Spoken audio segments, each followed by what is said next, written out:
یہودی چاہتے ہیں کہ اللہ کے نور کو اپنے منہ کی پھونکوں سے بجھا دیں۔ تاریخی اعتبار سے سب سے پہلے چلیے اس ماحول میں جب یہ آیات نازل ہوئی ہیں، اس وقت اگرچہ اسلام کی مخالفت میں دو گروہ تھے جو سرگرم تھے، ایک مشرکین عرب جن کے سر خیل تھے مشرکین مکہ، اور دوسرے یہودی۔ چنانچہ یہی بات ہے جو سورہ مائدہ میں فرمائی گئی،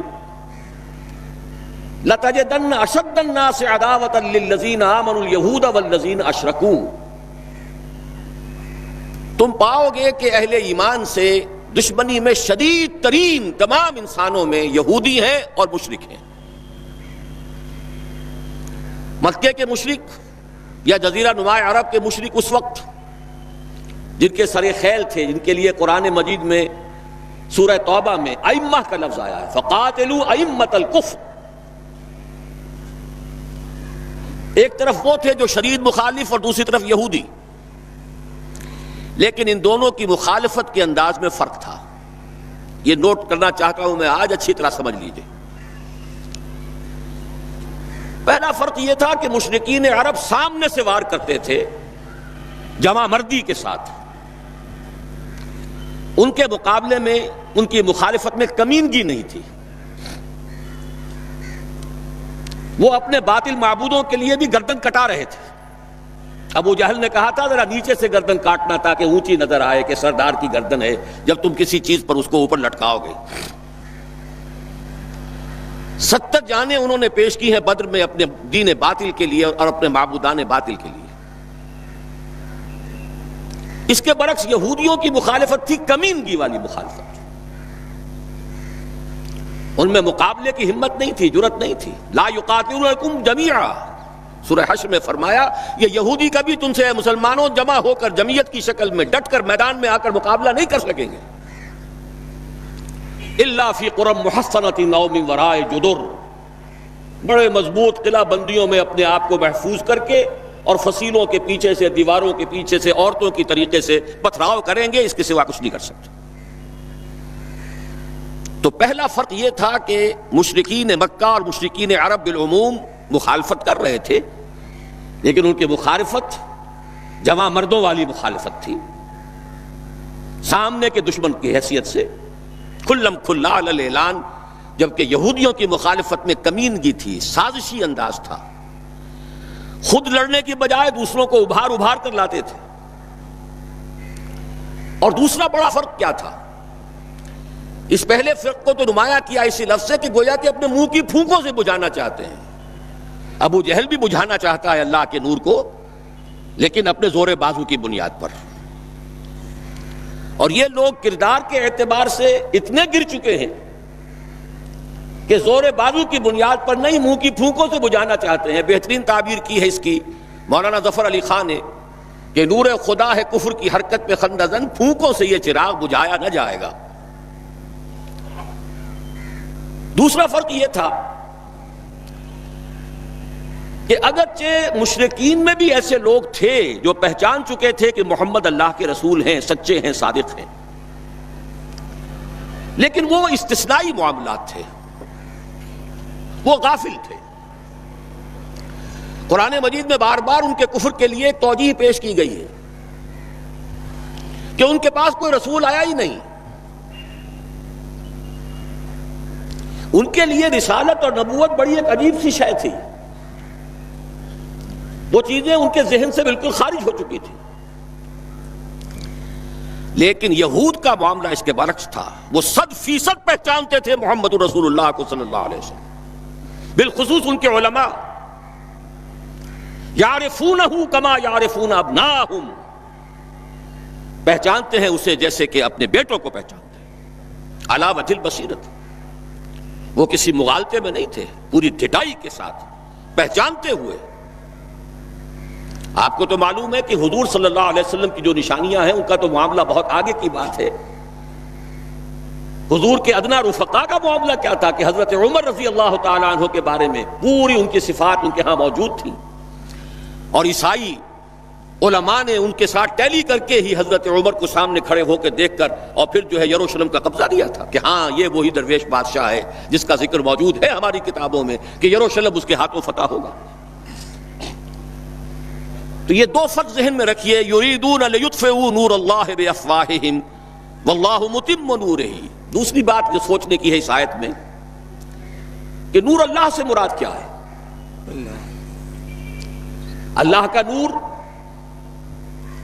ایک اعتبار سے ذہن منتقل ہوتا ہے قرآن حکیم کی طرف۔ نور اصل میں قرآن مجید میں ہدایت کے لیے بھی آتا ہے، تورات کے لیے آیا فیہا ہدی و نور، انجیل کے لیے آیا فیہ ہدی و نور، روشنی ہی سے انسان راستہ دیکھ سکتا ہے۔ الہدا قرآن حکیم، ہدایت کاملہ، اس کے لیے خاص طور پر لفظ آیا ہے۔ سورہ تغابن میں فرمایا فآمنوا باللہ ورسولہ والنور الذی انزلنا واللہ بما تعملون خبیر۔ ایک مفہوم تو یہ ممکن ہے قرآن مجید کے اس اصول کے تحت کہ القرآن یفسر بعضہ بعضا، ویسے یہ کہ اس کا عام مفہوم اسلام، ہدایت، جس معنی میں چاہے لے لے، لیکن میرا ذہن زیادہ جس چیز کو قبول کر رہا ہے وہ ایک ایسے شخص کی تعبیر ہے جو اگرچہ کوئی معروف عالم دین نہیں تھا، میں نہ عارف نہ مجدد نہ محدث نہ فقیہ، اقبال اپنے بارے میں صاف کہہ رہا ہے، میں نہ عارف نہ مجدد نہ محدث نہ فقیہ، لیکن واقعہ یہ ہے اور آپ کے علم میں ہوگا، میرا موقف یہ ہے اس دور میں قرآن مجید کا نور بصیرت اللہ تعالیٰ نے بڑے وافر پیمانے پر انہیں عطا کیا تھا۔ انہوں نے تعبیر کیا ہے اس نور کو نور توحید سے، چنانچہ یہ اتمام کا لفظ اس کے ساتھ واللہ متم نورہ، جواب شکوہ کے شعر میں کہ وقت فرصت ہے کہاں کام ابھی باقی ہے، نور توحید کا اتمام ابھی باقی ہے۔ واللہ متم نورہ ویابی اللہ الا ان یتم نورہ، یہ بھی نوٹ کر لیجئے، عربی زبان میں شدید تاکید کرنی ہو تو اس میں فاعل کی شکل میں لایا جاتا ہے، واللہ یتم نورہ بھی ہو سکتا تھا، نہیں واللہ متم نورہ، کر کے رہے گا۔ اور پھر اس کو منفی اسلوب میں بھی بیان کر دیا تاکہ کوئی شک و شبہ نہ رہے، مثبت بھی آ گیا واللہ متم نورہ، اور منفی ویابی اللہ الا ان یتم نورہ، اللہ کو ہرگز منظور نہیں ہے مگر یہ کہ وہ اپنے نور کا اتمام فرمائے۔ وقت فرصت ہے کہاں کام ابھی باقی ہے، نور توحید کا اتمام ابھی باقی ہے۔ میں چونکہ یہاں اسی تعبیر کو اختیار کر رہا ہوں، اس کے اعتبار سے ایک سوال پیدا ہوتا ہے، کیا نور توحید کسی بھی اعتبار سے نامکمل تھا، ناقص تھا، جس کے اتمام اور تکمیل کی ضرورت تھی؟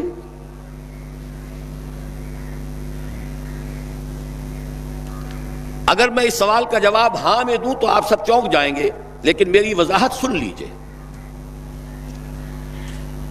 جہاں تک عقیدے کا نور ہے، عقیدے کی توحید ہے، اور انفرادی سطح پر اپنے عمل کی توحید ہے، توحید کے دو حصے سمجھ لیجئے۔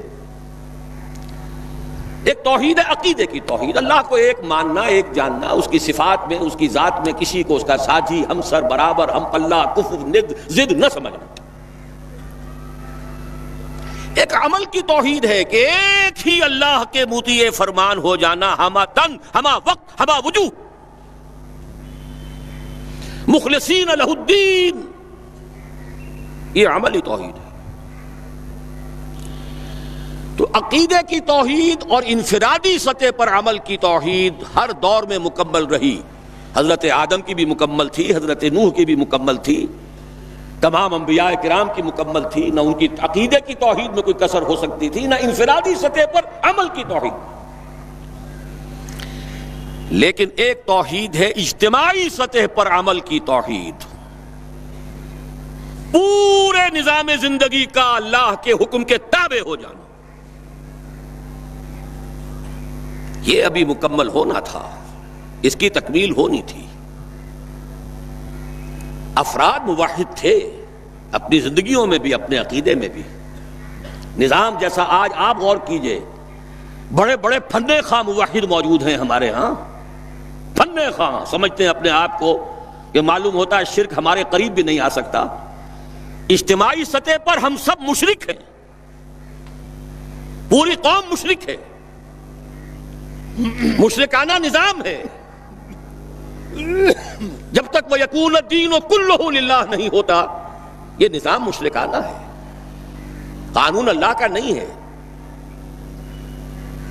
آپ کی عدالتوں میں اللہ کے حکم کی کوئی حیثیت نہیں ہے، آپ کی منڈیوں میں اور بازاروں میں اللہ کا حکم نہیں چلتا ہے. معلوم یہ ہوا کہ ایک ہے اجتماعی توحید. کچھ مواقع ضرور آئے ہیں تاریخ انسانی میں جبکہ اجتماعی توحید بھی ہوئی، حکومت قائم ہوئی حضرت داؤد کی اور حضرت سلیمان کی، وہ اجتماعی توحید کی تھی. لیکن ایک بات نوٹ کر لیجئے گا، یہ میرا اصل میں کل کی تقریر کا موضوع ہے.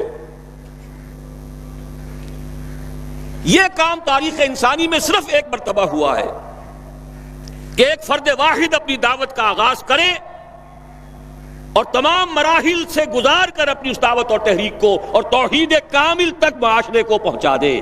یہ اس سے پہلے کبھی نہیں ہوا. حضرت داؤد کو تو راہ چلتے حکومت مل گئی تھی، جنگ تو ہو رہی تھی حضرت طالوت اور جالوت کی. وہ تو ایک گڈریا اپنا گوپیا لے کر آ گیا ہے وقت پر اتفاقاً، اور اس گوپیے کی جو پتھر تھا وہ جالوت کے آنکھوں کے اس کی زرہ میں جو سوراخ تھا اس میں سے ہو کر اس کے بھیجے میں گزر گیا، مارا گیا، حکومت مل گئی.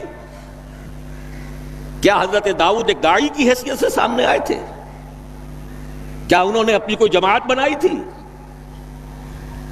کیا ان مراحل سے گزرے تھے؟ قطعاً نہیں. صرف ایک مرتبہ ہوا ہے تاریخ انسانی میں، اور وہ محمد الرسول اللہ صلی اللہ علیہ وسلم. فرد واحد سے بات شروع کر کے یہ جو آتا ہے خطبات جمعہ میں آپ سنتے وحد اللہ، توحید باب تفصیل سے، اور اپنی توحید کو خالص کرو اور خالص کرو اور خالص کرو اور خالص کرو، شرک سے اسے ہر اعتبار سے پاک کر دو. یہ تو پوری زندگی کا لائف لانگ ایفرٹ ہے. آخری امتحان توحید کا جو لیا ہے ابراہیم کے رب نے. دیکھیں اس بوڑھے کے دل میں کہیں اپنے بیٹے کی، اکلوتے بیٹے کی محبت تو ہم سے زیادہ نہیں ہو گئی. کیسے کیسے امتحانات سے گزر چکا وہ بوڑھا، کیسے کیسے امتحانات. لیکن آخری امتحان دعائیں مانگ مانگ کر بیٹا لیا تھا. فلما بلغ معه السعی، اور جب اب ذرا ہاتھ بٹانے کے قابل ہوا، کہیں اس کی محبت ہماری محبت سے زائد تو نہیں ہو گئی. انی ارا فی المنام انی اذبحک فانظر ماذا تری. اسی لیے جو آتا ہے قرآن مجید میں بار بار حضرت ابراہیم کے لیے آخری سند کے الفاظ آتے ہیں وما کان من المشرکین، شرک کے ہر شائبے سے پاک. تو یہ توحید عملی اجتماعی سطح پر ہونی باقی تھی. اس کا تعلق ہے اگلی آیت سے. یہ کب ہوگی؟ هو الذی ارسل رسولہ بالہدی ودین الحق لیظہرہ علی الدین کلہ ولو کرہ المشرکون. اللہ نے اپنے ان آخری رسول کو محمد صلی اللہ علیہ وسلم کو تو بھیجا ہی ہے الہدا، وہ دین حق اور الہدا اور دین حق دے کر، تاکہ غالب کریں. جب تک دین غالب نہیں توحید ناقص ہے. عقیدے کی توحید ہو سکتا ہے کہ ہو، انفرادی سطح پر بھی ہو سکتا ہے. ایک آدمی جہاں جہاں بھی اللہ کا حکم مان سکتا ہو مان رہا ہو، لیکن آخر وہ کسی قوم کا فرد ہے، کسی ریاست کا شہری ہے، کسی خاندان کا فرد ہے، چہار طرف سے جکڑا ہوا ہے رشتوں میں اور تعلقات میں. اس کی زندگی کے کتنے گوشے ہیں کہ جن کو ابھی وہ مشرکانہ نظام اپنی گرفت میں لیے ہوئے ہیں. یہ در حقیقت اسی وقت ہوگا جبکہ اللہ کا دین غالب ہو جائے. هو الذی ارسل رسولہ بالہدی ودین الحق لیظہرہ علی الدین کلہ ولو کرہ المشرکون. مشرک تو کبھی پسند نہیں کریں گے. یہاں ذرا شرک کو سمجھ لیجئے، یہ شرک صرف عقیدے کا نہیں. آج کا سب سے بڑا شرک کیا ہے؟ اللہ کا اللہ کو دو، ریاست کا ریاست کو دو. یہ سیکولر نظام ہے، یہاں پر جو ہے حاکمیت عوام چلے گی. جاؤ مسجدوں میں اللہ کا حکم نافذ کر لو.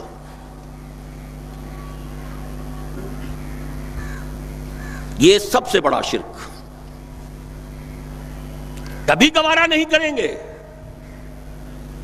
وہ توحید ہو جائے، اللہ ہی کا حکم چلے، سب پر یکساں جاری ہو جائے، سب یکساں اللہ کے حکم کے تابع ہو جائیں.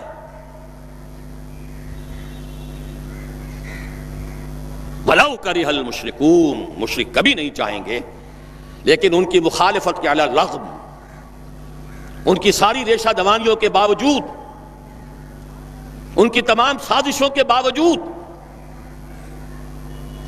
اللہ کا دین غالب ہو کر رہے. اب ذرا تاریخی اعتبار سے جائزہ لیجئے. ابھی ہم تھے اس ماحول میں جبکہ ابھی یہ آیات نازل ہو رہی تھی. پہلی بات تو یہ سمجھ میں آ گئی کہ محمد الرسول اللہ صلی اللہ علیہ وسلم کا مقصد بعثت ہے غلبہ دین. یہ نوٹ کرنے کی بات ہے، کسی اور رسول کے لیے اللہ نے قرآن مجید میں یہ الفاظ استعمال نہیں کیے. شاہد سب تھے، مبشر سب تھے، نذیر سب تھے، داعی سب تھے، مبلغ سب تھے، معلم سب تھے، مربی سب تھے، مزکی سب تھے. لیکن یہ کہ هو الذی ارسل رسولہ بالہدی ودین الحق لیظہرہ علی الدین کلہ، صرف محمد کے لیے آئے الفاظ صلی اللہ علیہ وسلم، اور 3 مرتبہ آئے. اب اس کے ساتھ جس کو صغرا کبرا کہتے ہیں لاجک میں پریمیسز، اس کے ساتھ جوڑیے دوسری بات جو قرآن میں 5 مرتبہ آئی ہے، اگرچہ وہ آئی ہے ذرا مختلف الفاظ میں. کہیں فرمایا وَمَا أَرْسَلْنَاكَ إِلَّا رَحْمَةً لِّلْعَالَمِينَ، ہم نے نہیں بھیجا ہے محمد صلی اللہ علیہ وسلم آپ کو مگر تمام جہان والوں کے لیے رحمت بنا کر. آپ کی بعثت جغرافیائی، نسلی، قومی، علاقائی حدود سے ماورا، بالا تر.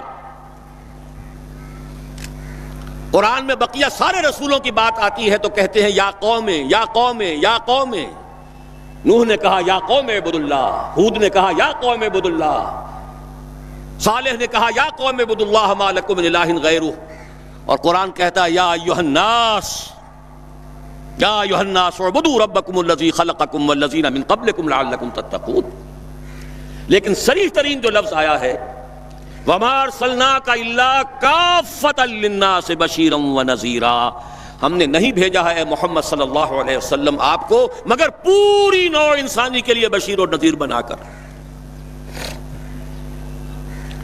اب ذرا اس کو جوڑیے، محمد کو بھیجا کاہے کے لیے؟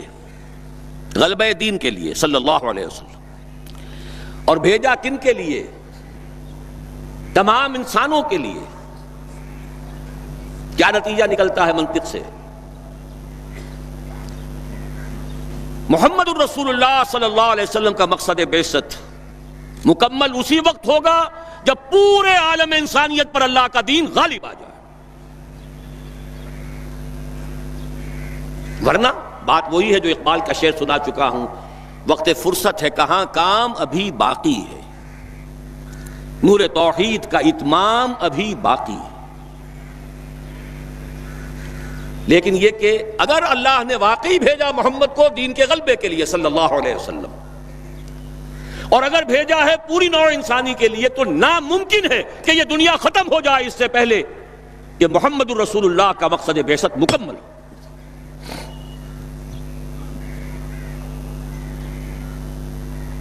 یہی بات ہے کہ جس کی خبر پیشن گوئی کے طور پر قرآن میں تو نصوص ہیں، لیکن ان سے نتیجہ نکالنا پڑے گا.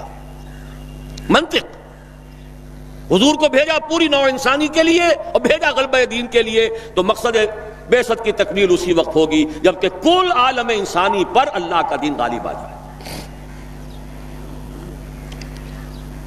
اسی کے ساتھ اب ذرا یاد کیجئے سورہ نور کی آیت، جس کو اللہ کے فضل و کرم سے ہم نے کافی عام کیا ہے.